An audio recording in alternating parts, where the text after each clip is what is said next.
VN news में आपका स्वागत है। मैं हूं मिथिलेश द्विवेदी। आज मैं जिस शख्स से मिलवाने जा रहा हूं वो हैं यल1 कोचिंग वाराणसी के डायरेक्टर डॉक्टर अरुण तिवारी, जिन्होंने पूर्वांचल में खासतौर से काशी की बात करें तो शिक्षा को एक नई पहचान दी है और ये संभव हो पाया है यल1 के जरिए। तो हम बात करते हैं डॉक्टर अरुण तिवारी जी से। बहुत बहुत स्वागत है वीएन न्यूज में आपका सर। Thank you. पूर्वांचल में आज यल1 का लगातार अच्छा प्रदर्शन रहा है। काशी को देखा जाए तो खास मायने रखती है, धर्म और आध्यात्म की राजधानी है। यहाँ यल1 ने जो पहचान बनाई है, संभव कैसे हुआ सर? सबसे पहले मैं आपके चैनल को आपको बहुत बहुत धन्यवाद करता हूँ कि आपने मुझे मौका दिया अपने चैनल पर बोलने के लिए। पूर्वांचल में क्या अभी इंडिया लेवल पर यल1 कोचिंग को लोग जानते हैं। हमारे सिलेक्शन का एक बहुत बड़ा कारण ये रहा कि हम जितने लोग हैं, हम एक्चुअली फाउंडर मेंबर जो हैं 4 लोग हैं, जो कि बीएचयू से ही पास आउट हुए। सभी लोग बीएचयू में ही पढ़ाई किए। आईआईटी बीएचयू से मैं मेडिकल में था, मेडिकल कॉलेज में था मैं। और हम 4 लोगों ने ये अलग जगाई यहाँ पर कि अगर हम पूर्वांचल के जो मीडियोकर बच्चे हैं, मध्यम वर्गीय बच्चे हैं, जो बहुत ज़्यादा फीस देकर अच्छे इंस्टीट्यूट में नहीं जा पाते, तो हम अच्छा इंस्टीट्यूट ऐसे बच्चों के लिए दिए जो जिनके पास फीस कम था, व्यवस्थाएं कम थी, या उसके डॉक्टर और इंजीनियर के बारे में वो सोच भी नहीं सकते थे। और लगातार हम लोगों का यही प्रयास रहा है कि एक मिडिल फैमिली के भी बच्चे इस फील्ड में आए, और यह आता हुआ दिख रहा है। पिछले 18 साल से कोचिंग चल रही है, 19वां साल है हम लोगों का। और हम लोग अभी भी उसका रीजन जो है, जिसे आपने पूछा कि पूर्वांचल में लगातार यल1 का इतना प्रदर्शन अच्छा क्यों है। जैसे कि लास्ट ईयर 720 में 715 नंबर हमारा बच्चा लाया है मेडिकल में, दीपक साहू ने। या उस ऐसे बहुत से रिजल्ट आए जो अनगिनत हैं, जिनको काउंटिंग कराएं तो बहुत समय लगेगा। उसका रीजन यही था कि हम लोग खुद क्वालिफाई करके आए, और हम बच्चों को वो चीज़ दे सकते हैं जो हम लोगों ने, जिससे में हम हमारा जब सिलेक्शन हुआ होगा तो हमें जो कठिनाई आई होगी तो वो हमें अच्छी तरह पता है। तो हम बच्चों को बता देते हैं कि भाई हाँ, यहाँ पर आपको दिक्कत आएगी, अगर आप यहाँ पर अच्छा करेंगे तो आप अच्छा कर जाएंगे। तो ये छोटी-छोटी चीज़ें थी, जिससे हम लोगों ने सफल उसको बनाया है। और उनके जो जहाँ भी डाउट आए, जैसे बच्चों को अवेलेबिलिटी, जी। जैसे होता क्या है कि टीचर नहीं है, या टीचर का एक समय है, डायरेक्टर साहब अभी अवेलेबल नहीं है, तो हमारा ये मानना है कि हम लोग यल1 कोचिंग के डायरेक्टर बाद में है, पहले एक टीचर है। तो अगर हम ऐसे बच्चों को गाइड करते हैं जो कभी सपना भी नहीं सोचा होगा कि मैं डॉक्टर बनूंगा, और वो बच्चा ये अचीव करता है, तो बहुत अच्छा लगता है। और क्योंकि वो एक अच्छे समाज में एक बहुत बड़ा संदेश जाता है ऐसे बच्चों के लिए। समाज के लिए यल1 की भूमिका सर? समाज, जैसे मैंने अभी बताया कि हमारे यहाँ ऐसे बहुत से बच्चे, आप गार्जियन से भी कभी एक इंटरव्यू करिएगा तो उसमें भी आपको मिलेंगे कि बहुत से ऐसे गार्जियन हैं जो एजुकेशन फील्ड से बहुत ज़्यादा उनका नाता नहीं रहा है। या वो कभी डॉक्टर इंजीनियर के बारे में सोच भी नहीं सकते कि हमारा बेटा डॉक्टर बनेगा, इंजीनियर बनेगा, वो नहीं सोच पाते थे। तो आज संभव हुआ है। हमारे यहाँ बहुत से ऐसे बच्चे हैं, मैं नाम गिनाऊं, आकाश राणा एक बच्चा था हमारे यहाँ, दीपक साहू था, कृष्णांशु नाम का एक बच्चा था, एंजल थी एक लड़की थी, या ऐसे तमाम बच्चे हैं जिनका नाम हम अभी नहीं ले सकते, वो ढेर सारे बच्चे हैं। तो उन बच्चों में जो मिडिल, मतलब सॉरी, उनका जो बैकग्राउंड था उसमें कोई डॉक्टर इंजीनियर नहीं था। और उनके घर ऐसा भी कई जगह हुआ कि कोई पढ़ा लिखा भी बंदा नहीं था, और उसका बेटा या उसका बेटी इंजीनियरिंग और डॉक्टरी में गया और एमबीबीएस किया और अच्छे पोस्ट पोजीशन में काम कर रहे हैं। तो मुझे लगता है सर कि अगर कोई डॉक्टर का बेटा डॉक्टर होता है तो बहुत ज़्यादा डिफरेंस नहीं आता समाज में। लेकिन एक अमूमन एक नॉर्मल किसी किसान का बच्चा या किसी गरीब का बच्चा, किसी रिक्शे वाले का बच्चा अगर सिलेक्ट होता है तो समाज को एक बहुत बड़ा संदेश जाता है, और वह बाकी बच्चों के लिए एक आइडियल बनता है, आदर्श बनता है कि हमें इसी की तरह करना है।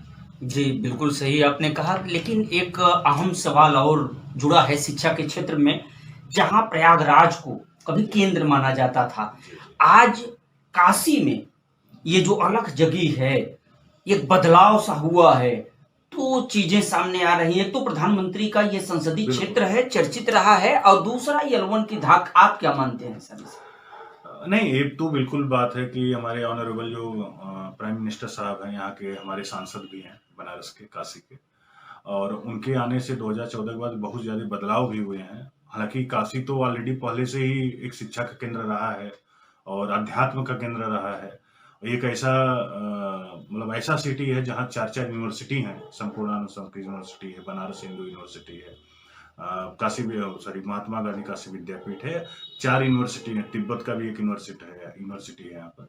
तो एक ऐसा शहर आपको नहीं मिलेगा जहाँ एक ही शहर के अंदर 4-4 यूनिवर्सिटीज़ हों। और हाँ, ये है कि प्रयागराज एक ज़माना था, हम लोग जब पढ़ते थे उस समय भी लोग प्रयागराज की बात करते थे, अभी भी है, मैं नहीं कह रहा कि खत्म हो गया है। लेकिन वहाँ पर थोड़ा-सा ओरिएंटेशन जो है वो सिविल के लिए ज़्यादा मुझे समझ में आता है। और सिविल मतलब पीसीएस के लिए या जो यूपीएससी के एग्ज़ाम होते हैं। आईआईटी और मेडिकल के लिए तो जो रैंक पिछले 10 सालों से बनारस या काशी दे रहा है, वो अभी तक प्रयागराज में तो नहीं आया है। जहाँ तक जानकारी है। और हमेशा हर साल हमारे यहाँ एक नया कीर्तिमान स्थापित होता रह जा रहा है। हमेशा एक नया जैसे हमारे यहाँ जो 2020 में बच्चा था कृष्णांशु, तो उसने 720 में 705 नंबर पाया। अभी दीपक साहू ने 720 में 715 नंबर पाया। तो हमेशा एक नया-नया रिकॉर्ड अचीव करते चले जा रहे हैं काशी में। और एक मोदी जी के जो हमारे प्राइम मिनिस्टर साहब हैं, उनकी भी एक सोच रही है कि हम कुछ डिफरेंट करें। और ये काशी को इंडिया लेवल पर नहीं, वर्ल्ड लेवल पर वो बात करते हैं। और यहाँ पे इंफ्रास्ट्रक्चर बहुत अच्छा किए हैं लोग और एजुकेशन में तो अच्छा कर ही रहे हैं हम लोग। ये एक अहम सवाल सर, भदोही जो गलीचों का शहर है, कालीन नगरी भी कही जाती है, दुनिया भर में विख्यात है। आप उस जिले से बिलोंग करते हैं जहाँ सीतामढ़ी भी है, आपका घर है। अब भदोही की अगर हम बात करें तो शिक्षा के क्षेत्र में भदोही को कहाँ पाते हैं, और भदोही के लिए यलवन ने क्या किया, आप क्या कर रहे हैं? ये एक छोटा सा जगह है भदोही जिला में, क्योंकि इसलिए मैं बता रहा हूँ क्योंकि सीतामढ़ी एक डिस्ट्रिक्ट है बिहार में, तो कंफ्यूज होते हैं लोग। तो भदोही डिस्ट्रिक्ट ऑलरेडी यूपी का सबसे छोटा सा जिला है जी। और उसमें से एक गांव है नारेपर, जो सीतामढ़ी मंदिर सीता समाहित स्थल वहीं पर है। मेरा जन्म स्थान तो वही है। और ये बात सही है कि मैं वहाँ से निकल के यहाँ पर काशी में आया और हमें बाबा विश्वनाथ जी के यहाँ ही रहना हुआ, यहीं पढ़ाई लिखाई मेरी हुई बीएचयू में, और मैं यहीं रह गया, यहीं सेवा में रह गया। और बच्चे आते गए, मैंने क्योंकि हम मेडिकल में थे, तो अगर मेरा एम रहा होता कि मैं पैसे कमाना, जैसे कि हम लोगों के दिमाग में आता है जी, तो हॉस्पिटल हम कर सकते थे, हॉस्पिटल खोल लेते या हॉस्पिटल कहीं खुलवा लेते। लेकिन हमारा एक बचपन से ही सोच अलग था, क्योंकि हम एक ऐसी फैमिली से आते थे जहाँ पढ़ाई लिखाई को बहुत महत्व नहीं दिया जाता था। हाँ, हमने सेलेक्ट हुआ तो हमारे घर में कई बच्चे ऐसे हैं जो डॉक्टर हैं, इंजीनियर हो गए। हमने ही पढ़ाया, हमारे ही गाइडेंस में रहे बच्चे। तो एक जब मैं इस क्षेत्र में आया तो मुझे लगा कि एजुकेशन से बेहतर कोई शस्त्र नहीं हो सकता, समाज के लिए, परिवार के लिए, देश के लिए। आज हमारे पढ़ाए हुए बच्चे एम्स में, एफएमसी में, या कोई ऐसा शायद ही मेडिकल कॉलेज होगा इंडिया का, गवर्नमेंट मेडिकल कॉलेज, जहां हमारा बच्चा नहीं हो, हर जगह मिलेंगे आपको। भदोही में हमारे यहाँ थोड़ा सा एजुकेशन को लेकर थोड़ा उदासीनता रहती है। मतलब भदोही वाले अगर इसमें देख रहे होंगे तो बुरा नहीं मानेंगे, क्योंकि हम भदोही के बारे में अच्छा बोलेंगे तो हम अपने आप को बोलेंगे, बुरा बोलेंगे तो भी अपने आप को बोलेंगे। पैसे की कमी नहीं है, क्योंकि विदेशी मुद्रा भदोही में बहुत आता है, कारपेट है, हमारे यहाँ भी कारपेट का ही काम था, पुश्तैनी तो वही काम था, बाकी खेती थी। तो मुझे ये लगा कि अगर हम भी यही करेंगे तो ठीक है, पैसे हम कमा लेंगे, अपनी जीवन जी लेंगे, लेकिन कुछ समाज को दे नहीं पाएंगे। समाज को अगर देना है तो आप एजुकेशन से अच्छा, मैं शुरू में ही बोला था, फिर से रिपीट कर रहा हूँ कि इससे बड़ा शस्त्र हो ही नहीं सकता। अगर आप चाहते हैं किसी को इंडिपेंडेंट बनाना, आप उसको डिपेंडेंट बनाना चाहते हैं तो उसको कुछ कुछ खर्चे देते रहिए, वो हमेशा आपके पीछे पीछे टालेगा। लेकिन आप चाहते हैं कि वो निकल जाए, बाहर जाए, हमारी पर डिपेंडेंसी कम हो, तो उसको इंडिपेंडेंट बनाइए, वो उसका सबसे अच्छा रास्ता है एजुकेशन सर। और जैसा कि आपने बोला कि एल1 क्या कर रहा है भदोही के बच्चों के लिए, क्योंकि हम क्या कर रहे हैं, हम भी भदोही के हैं इसलिए जी। तो उसका रीजन है सर कि हम भदोही में पिछले हमें लगता है 15 साल हो गया, कोचिंग पूरा कमर्शलाई 18 साल से चल रहा है, लेकिन अच्छे से 15-16 साल हो गया। हर साल मैं अपने कोटे से, अपने यहाँ से हर बच्चे को करीब 5,000 से लेकर 10,000 तक अलग अलग मद में स्कॉलरशिप देता हूँ। जो कोचिंग का नॉर्मल स्कॉलरशिप उसके अलावा जी उनका क्राइटेरिया सिर्फ ये है कि वो भदोही के हैं। जी हालांकि कई ऐसे गार्जियन बोलते हैं, मतलब कई स्टूडेंट ऐसे बोलते हैं, सर हम स्टूडेंट तो बिहार के हैं, तो हम आपके गांव के नहीं है, आपके डिस्ट्रिक्ट के नहीं है, तो हमें नहीं मिलेगा। जी तो मैं बोलता हूँ बेटा मिलेगा, जी लेकिन आपको कोचिंग का जो स्कॉलरशिप वो मिलेगा, क्योंकि वो हमारा होम डिस्ट्रिक्ट है। वहां पर ठीक है 5,000 10,000 से उनका कुछ नहीं होगा, हमारा कुछ नहीं होगा, लेकिन उस बच्चे का, उस गार्जियन का बहुत कुछ हो सकता है, जो इस शायद हो सकता है उसी 5,000 10,000 की वजह से वो एडमिशन नहीं करा पा रहा हो। तो ये मेरा प्रयास रहा है। और रही बात, ये तो हुआ मॉनेटरी, मतलब पैसे से कैसे हम हेल्प करते हैं। दूसरा है कि बच्चे हमारे पास आते हैं, तो बच्चे पूरी मुस्तैदी से तो ऑफिस में आ जाते हैं, स्टाफ से बात कर लेते हैं कि सर हमारे यहाँ के हैं। जी तो एक उनको कॉन्फिडेंस आता है। और बहुत से ऐसे बच्चे हैं, अब अगले इंटरव्यू में हम लोग बात करेंगे इसमें, क्योंकि आपका भी समय कम होगा। जी तो उसमें बहुत से ऐसे बच्चे हैं जिनकी हम जीवनी बताएंगे, जो भदोही के रहे हैं, जो कभी सोच भी नहीं सकते थे कि मैं मेडिकल में जाऊंगा, एमबीबीएस करूंगा, डॉक्टर बनूंगा, वो आज कर रहे हैं, पोस्टेड है।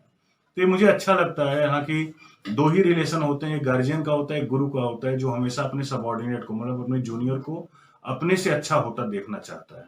तो उसमें एक शिक्षक भी होता है और एक माँ बाप होते हैं। सर, आपने बिल्कुल सही कहा। मैं भी भदोही से बिलोंग करता हूं। कम से कम भदोही वालों की अच्छाई बुराई थोड़ा सा उससे मैं भी वाकिफ हूं। मेरे लिहाज से मेरा अपना खुद का मानना है, मैंने देखा है इसी भदोही के समाज में तमाम लोगों के बीच में कि भदोही वाले जब अपना सब कुछ काम निपटा लेते हैं तब कहते हैं भैया लड़कवा के स्कूलियों को फीसो ओकर स्कूलियों देख आई। ये तो नजरिया है हमारे भदोही वालों का। बहरहाल चलते चलाते आपसे और जानना चाहेंगे कि भदोही वालों के लिए आप इतना कर रहे हैं, आपका संस्थान बिहार से लेकर दिल्ली तक पूरे पूर्वांचल में है, तो ऐसे में कोई ऐसा सामाजिक कार्य अन्य बच्चों के लिए भी कुछ कर रहे हैं? हाँ बिल्कुल। एक्चुअली मिथिलेश जी, हमारा एक ट्रस्ट है। उस ट्रस्ट के माध्यम से हम लोग गरीब बच्चों के लिए फ्री कोचिंग देते हैं, और ऐसे वंचित बच्चों के लिए हम लोग काम करते हैं जो कभी सोचे ही नहीं होंगे कि हम साइंस पढ़ें। जी हमारी संस्था के द्वारा, समाज कल्याण विभाग के द्वारा एक स्कूल चलाया जाता था, एक वही जिक्र कर रहा हूँ, हालांकि वैसे बहुत हजारों एग्जाम्पल है हमारे पास। जी जी आश्रम टाइप स्कूल, आज राजकीय आश्रम पद्धति स्कूल। जी जी तो हर डिस्ट्रिक्ट में है, कहीं मतलब एक डिस्ट्रिक्ट में 2 स्कूल हैं, 3 स्कूल हैं। तो रेजिडेंशियल स्कूल होता है, उसमें एससी एसटी और ओबीसी के ज्यादा बच्चे होते हैं। एससी एसटी खासतौर से उन्हीं के लिए ओपन नहीं किया गया था। जी हमारे यहाँ एक बच्चा था क्लास, क्योंकि हम लोग करते क्या थे कि पूरी यूपी के जितने आश्रम टाइप स्कूल थे उसमें एग्जाम देकर कुछ बच्चों को शॉर्टलिस्ट करके हमारे बनारस में जो आश्रम टाइप स्कूल था उसमें ट्रांसफर कराते थे। जी मतलब 11th में, और फिर 11th और 12th 2 साल हम लोग वहाँ पर काम करते थे। हमारे टीचर पढ़ाते थे, हमारी फैकल्टी पढ़ाती थी, हम लोग खुद जाते थे, बच्चों को बीच बीच में गाइड करते थे। और समझ लीजिए, आपको जान का आश्चर्य होगा कि उस विद्यालय से जहाँ पर मतलब ठीक से लोग 12th नहीं पास हो पाते, मतलब ऐसा बैकग्राउंड से बच्चे आ ही रहते हैं। जी वहां पर एक बच्चा था, दुद्धि ब्लॉक का था, दुद्धि ब्लॉक रावर्टगंज सोनभद्र जिले में। सोनभद्र जी दुद्धि ब्लॉक का था, और लिटरली वो शेड्यूल ट्राइब था। और शेड्यूल ट्राइब एकदम जंगल में, उसके बाप नहीं थे, उसकी माँ को छोड़ दिए थे, यानी आदिवासी आदिवासी। जी उसका घर नहीं था। जब उस बच्चे को, रोंगटे खड़े हो जाते हैं जब उसके बारे में बात करते हैं। जब उस बच्चे से बात की कि बेटा अगर तुम्हारा सिलेक्शन हो गया, तुम अच्छा कर गए, क्या करोगे? जी तो बोलता था कि सर सबसे पहले मैं अपने घर में दरवाजा लगवाऊंगा। जी मैं पूछा क्यों? तो बोले कि मम्मी वो मेरी माँ जो है वो जंगल से लकड़ी बीनती है, फिर उसको किसी चाय की दुकान पर बेचती है, फिर उससे जो पैसे आते हैं उसी से खाना बनता है। कभी कभी एक दिन में खाना नहीं भी मिलता है, और कभी कभी खाना बना के जाती है, जंगली जानवर आके खा जाते हैं, तो हम लोग भूखे सोना पड़ता है। बड़ा मतलब अजीब लगा। वह बच्चा, सर मिथिलेश जी मैं बताऊं कि उस बच्चे ने आईटी जेई निकाली, जी जेई निकाला उसने, एनआईटी प्रयागराज। मिथिलेश जी मैं बताऊं कि उस बच्चे ने आईटी जेई निकाली, जी जेई निकाला उसने, एनआईटी प्रयागराज, मोतीलाल नेहरू में भी वो इलेक्ट्रॉनिक से या इलेक्ट्रॉनिक या इलेक्ट्रिकल एग्जैक्टली याद नहीं है, लेकिन बीटेक कराए एनआईटी, क्योंकि एडमिशन समय तक हम लोग थे उसके साथ। जी रीजन ये था कि उसके पास अपना खुद का अकाउंट नहीं था। जब सिलेक्शन हो गया उसका, तो उसके पास अपना अकाउंट नहीं था कि वो काउंसलिंग फीस जमा कर सकते थे। हम लोग उसको कंट्रीब्यूट करके उसको किए। तो हमारी संस्था ऐसे भी बच्चों को, हाँ उसमें भदोही की जो इस समय हमारे जिलाधिकारी महोदय जी हैं, गौरंग गाठी साहब, उसमें बनारस में सीडीओ थे वो, जी तो उन्होंने उस बच्चे को पुरस्कृत भी किया था उस स्कूल में जाकर। जी तो जिस बच्चे को उन्होंने पुरस्कृत किया तो उसको हमारी संस्था पढ़ाई थी, जी हमारे टीचर पढ़ाए थे। तो ऐसे बच्चे जो कभी सोच भी नहीं सकते थे कि मतलब आदिवासी एकदम शुद्ध रूप से हम कह सकते ऐसे हैं कि बच्चों के ऐसे लिए बच्चों के भी लिए संस्था ने संस्था काम ने काम किया किया है। तो बहुत बड़ी बात बताई है येलवन के डायरेक्टर डॉक्टर अरुण कुमार तिवारी ने। हीरे की पहचान जौहरी करता है और शिक्षा के क्षेत्र के ऐसे जौहरी हैं जिन्होंने न सिर्फ भदोही पूर्वांचल बल्कि बिहार से लेकर दिल्ली तक येलवन के जरिए ऐसे तमाम शिक्षा जगत के माध्यम से तमाम हीरो को तराशा है। आदिवासी बच्चों की बात बताई है, तो वहीं भदोही से लेकर बनारस तक की खासियत फिर मिलेंगे अगले एक और इंटरव्यू में डॉक्टर अरुण तिवारी जी के साथ। और एक अहम बात भी बताई है कि भदोही के जिलाधिकारी अभी जो गौरांग राठी साहब हैं, वो पहले सीडीओ बनारस हुआ करते थे। उस आदिवासी बच्चे को सम्मानित किया गया था। दुआएं हैं, कामना है कि अगले एपिसोड तक, अगले इंटरव्यू तक जब हम मिलें तो ऐसे भदोही के तमाम बच्चे शिक्षा की मुख्य धारा में आए और डॉक्टर इंजीनियर बनकर गलीचों के शहर में भदोही का नाम रोशन करें। तो फिर मिलते हैं अगली खबर में, तब तक के लिए दीजिए इजाजत। नमस्कार।